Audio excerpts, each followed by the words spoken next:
कामरान मुर्तज़ा साहब, हम कहा जाता है कि अमेरिका हमारा सबसे बड़ा जो है बिगेस्ट ट्रेडिंग पार्टनर है, मगर ये भी अब इकोनॉमिस्ट कहते हैं कि जी अगर आपने मज़ीद अपनी इकॉनमी को बढ़ाना है तो आपको अपने हमसायों के साथ तजारत करनी होगी। इस वक्त जो माहौल है आपके सूबे के अंदर, जहाँ से आपका ताल्लुक़ है, क्वेटा के शहर में आप रहते हैं, वहाँ पे आपको लगता है कि तजारत हो सकती है? उसका बॉर्डर जो है अब बलूचिस्तान का, वो अफ़गानिस्तान को भी लगता है, वो ईरान को भी लगता है। वो अलग बात है कि सैंक्शंस लगे हुए हैं ईरान के ऊपर, मगर क्या तजारत का माहौल है इस खित्ते के अंदर? हो सकती है?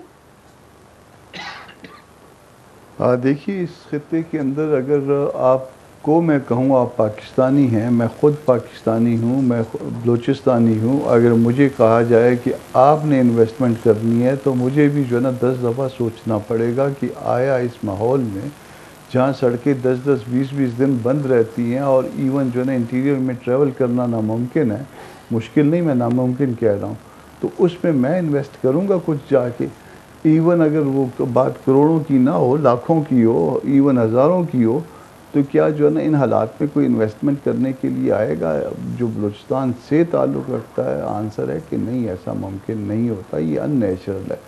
तो जब अननेचुरल जो है माहौल आपने पैदा कर दिया हुआ है बलूचिस्तान में, तो हमको समझ में नहीं आ रही कि या तो जो सोचने वाले हैं, जो सोचना जिनका काम है, जिनका हुकूमत चलाना काम है, वो अकल से आ रही हैं या फिर ये सब कुछ जानबूझ के किया जा रहा है। तो दोनों सूरतों में ये बहुत ख़तरनाक बात है कि अगर आप सोचने से आ रही हैं और इस तरह के माहौल में जिसमें जो ना आप अगर कोई कोयटा से निकलना चाहे दिन को या रात को, पहले तो दिन रात को मुश्किल था, अब दिन को भी मुश्किल हो गया है, तो निकलना चाहे और वो इस्लामाबाद आना चाहे वाया डेरा इस्माइल ख़ान तो मुमकिन नहीं है, वाया लोरलाई आना चाहे तो भी मुमकिन नहीं है, कराची जाना चाहे वाया खुशदार मुमकिन नहीं है, अगर पंजाब जाना चाहे सादकाबाद की तरफ से, सिब्बी की तरफ से तो मुमकिन नहीं है। तो फिर उसमें कौन इन्वेस्टमेंट लाएगा? ये बात जो है वो दुरुस्त नहीं की जा रही। बलूचिस्तान से या तो लोगों को दिलचस्पी नहीं है या जानबूझ के जो है ना वो सारे मामलात को बिगाड़ा जा रहा है। राना एहसान साहब, आपने कामरान मुर्तज़ा साहब की बात सुनी। देखिए, वो आपके एक साथी रहे हैं JUIF।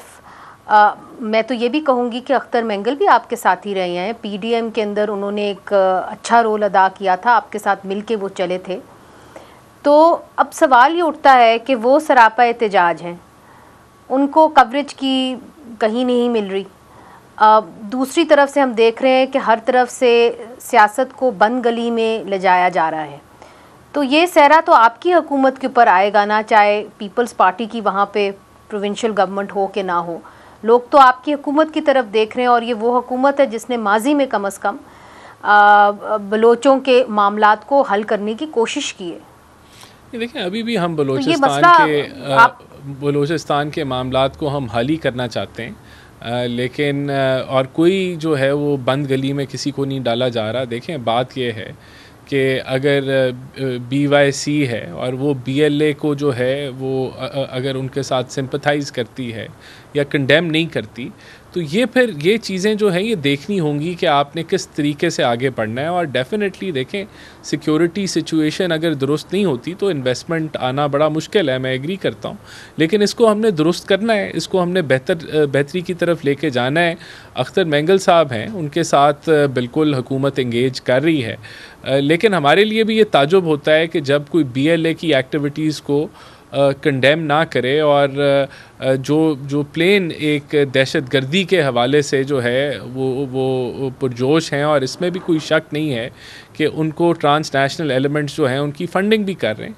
तो यहाँ क्लैरिटी होनी चाहिए और गवर्नमेंट के हद तक बड़ी क्लैरिटी है कि उनके ऊपर क्रैकडाउन होगा और वो क्रैकडाउन किया जा रहा है। बहरहाल जो वहाँ एक कंसेंसस बिल्डिंग का जो तरीक़ाकार है जो होना चाहिए, जो कि हम भी समझते हैं कि पॉलिटिकल फोर्सेस के साथ कंसेंसस जो है वो करना चाहिए, और वो अव्वलीन तौर पे बलूचिस्तान हुकूमत और वफाक उसको जो है फैसिलिटेट हर लिहाज से करने के लिए तैयार है।